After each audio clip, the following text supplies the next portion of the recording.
Thank you for watching our video. Please give us a big like, subscribe to our channel for new videos every day with amazing cars. Leave us your opinion in the comment section on the video. Thank you. The 2019 Porsche 911 GT3 RS unveiled recently at the Geneva Auto Show is offered with an optional hatch package.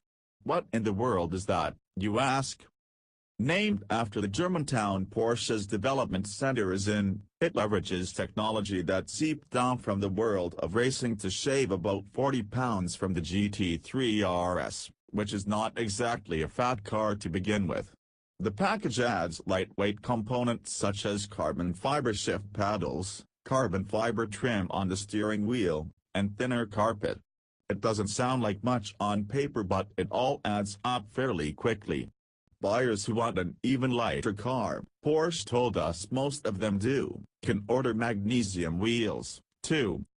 Digital Trends chatted with Andreas Preuninger, the head of Porsche's GT division, to get insight on why the 911 GT3 RS received a hatch package and what's next in the world of saving weight. Digital Trends: this is the first time you've offered the 911 GT3 RS with a hatch package.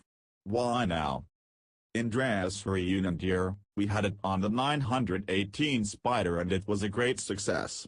We thought of making it available on the 911 RS range as well because it makes sense. Most buyers look closely at weight. We try to be in touch with our customers as much as possible, either at events or on the track. We try to be in touch with our customers as much as possible, either at events or on the track. A lot of the people who own these cars told us they wish to make them lighter, they want to incorporate more lightweight materials. This is our answer to this need, which is obviously very high. Nearly everybody wants this not very inexpensive option. On the 911 GT2 RS, the take rate is 90% plus. We think it's going to be similar on the 911 GT3 RS. We didn't expect it to be that high, which causes problems in our parts factories because we end up with the need for magnesium wheels that we didn't count on. 85% of the global magnesium wheel market, including race cars and motorcycles, is taken by Porsche for that option. When you developed the hatch package for the GT3 RS, which lessons did you apply from the 918 Spider program? On the 918, the package consisted of visible carbon fiber parts. If you look at the GT3 RS, without hatch, it's relatively calm. We don't show off the carbon fiber, though there is carbon fiber. With the hatch package we really, clearly show it off. It looks more brutal, racier, more track-focused. Look at the wheels, as well. The magnesium wheels were part of the 918's package. We found out it was an option you could really feel as a driver in terms of throttle response and turn-in. You mentioned the hatch package makes sense for RS cars. Does it make sense for non-RS models? I think saving weight makes sense in all cars nowadays. A car that is light is always nicer to drive and it uses less gas. This is physics. I think demand from people that go to the track is way higher on the RS than on the GT3 or the Carrera, but it's definitely something we could look into. As I said, we have to build that up slowly, otherwise we can't supply the parts. I won't rule out some lightweight package will find its way to other model lines in the future. We have nothing planned yet, we're very busy, don't expect to see the Cayenne hatch next month. RS cars represent a bridge between the track and the showroom. How do you factor Formula E into that equation? This is what makes the company successful, not being stubbornly stuck in the past but looking around and being open-minded. We will see. It would be unusual if there isn't a transfer of experience, but Formula E is really only beginning now, so we will have to wait and see. We are open to everything. This is what makes the company successful, not being stubbornly stuck in the past but looking around and being open-minded. This applies to the ultra-hardcore analog cars like the GT models as well as to the digitalization and e-mobility side. The aim, as a company, is to be best in class in both of these very far-removed strategies and anything in between. What's next? How much lighter can a 911 get?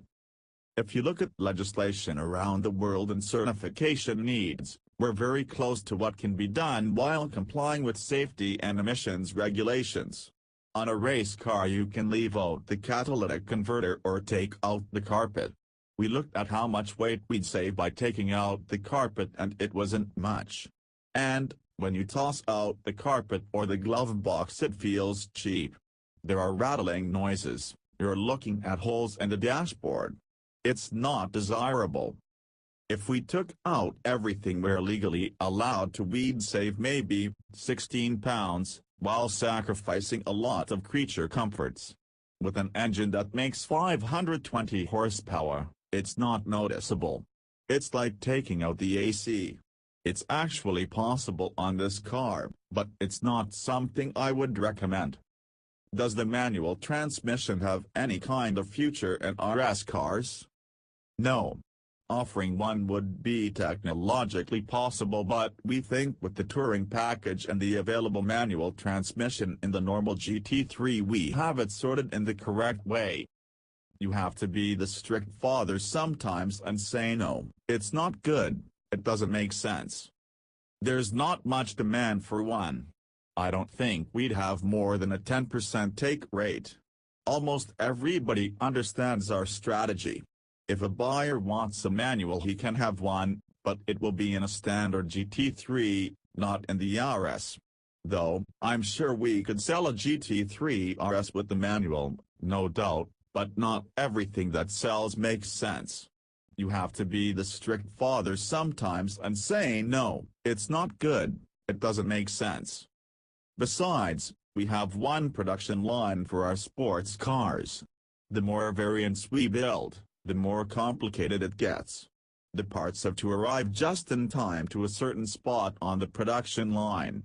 It's so narrow that you couldn't fit one additional variant because that would mean another cart with parts. Thank you for watching our video. Please give us a big like, subscribe to our channel for new videos every day with amazing cars. Leave us your opinion in the comment section on the video. Thank you.